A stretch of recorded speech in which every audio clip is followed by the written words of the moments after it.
The Galapagos Islands and their surrounding marine environment was first discovered in 1525 by Spanish settlers, who named the islands from the word Galapago, referencing a Spanish saddle which resembled the shells of tortoises that inhabited the island. For centuries thereafter, passing soldiers, whalers, and pirates would utilize the islands to rest and repair their ships and hide away prior to conducting coastal attacks, but overall the islands were left uninhabited. Only as recently as 1832 did Ecuador claim possession of the Galapagos. Perhaps the most famous visitor, Charles Darwin, documented his experience on the islands in 1835 when he wrote his books The Voyage of the Beagle and On the Origin of Species. In 1974, the Terrestrial Management Plan of the National Park recommended the protection of a 2 nautical-mile stretch of sea around each island due to the effects of increasing human activity on the fragile marine ecosystem. Ecuador created this Marine Protected Area, MPA, on March 18, 1998, in order to protect the vast range of species found singularly within the Galapagos and the unique environment in which they live. The protected area is managed under what is commonly referred to as a Special Law for Galapagos, which in 1998 became the framework for which the area is managed and regulated. On March 21st of 2016, the Ecuadorian government declared an extension of the marine sanctuary, and marine life will now be protected within an area of approximately 25,000 miles. Under the terms of the new marine sanctuary, about a third of the Galapagos Marine Reserve will be designated as no-take zones, which will prohibit fishing in these areas. Opposition to this extension has been fueled by fears of economic losses in the fishing, mining, and oil industries, which thousands of citizens rely on for their livelihoods. Due to a lack of understanding of how to apply IUCN categories to MPAs, the World Commission on Protected Areas generated supplementary marine guidelines in 2010 in order to make MPA classification simpler. Based on these guidelines, the Galapagos Marine Reserve is classified as a Category 6 protected area. Marine populations within the reserve are being depleted by illegal and unsustainable fishing practices. Fishermen often illegally sell shark fins, lobster, sea cucumbers, grouper fish, marlin, and tuna on the black market.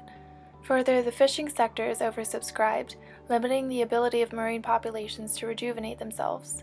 In addition, invasive species threaten the ecosystem on which native species and residents depend.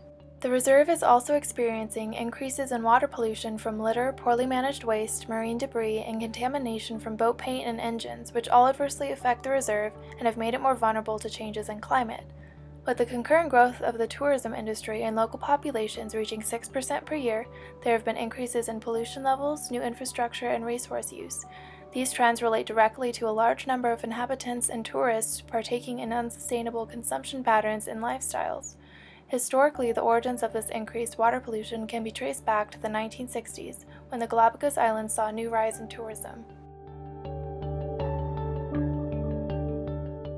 The Galapagos Marine Reserve monitors visitor sites and pollution levels and is able to close sites and increase infrastructure in order to effectively limit pollution. Specifically, the planning tools utilized by the reserve include sustainable use limits, planning legislation, and monitoring procedures. The Galapagos Special Law introduced immigration protocol in the late 1990s, which sought to limit the size of the resident population.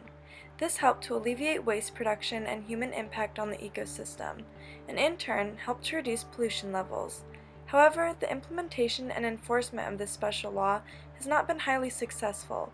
In February 2012, the Galapagos National Park instituted new regulations to enhance tourist experience while protecting the fragile ecosystems of the islands.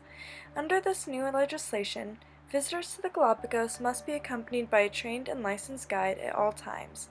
This has been successful in promoting ecotourism and in decreasing the amount of litter that makes its way to the reserve.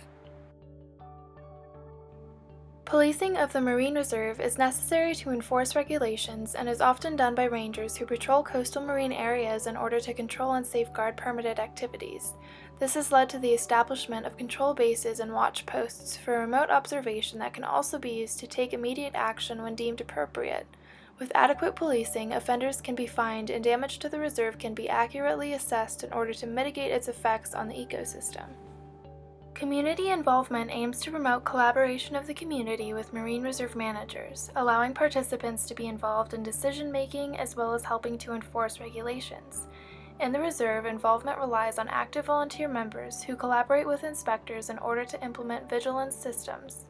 Utilizing community involvement increases the amount of policing that can be done and therefore aids in threat management. In order to manage human population growth, managers must determine the negative effects on species and communities caused by marine coastal tourist and resident use. Once the threats are classified, it is easier to train personnel to accurately respond to the intense use of these sites and therefore reduce the negative impacts which are felt by the reserve.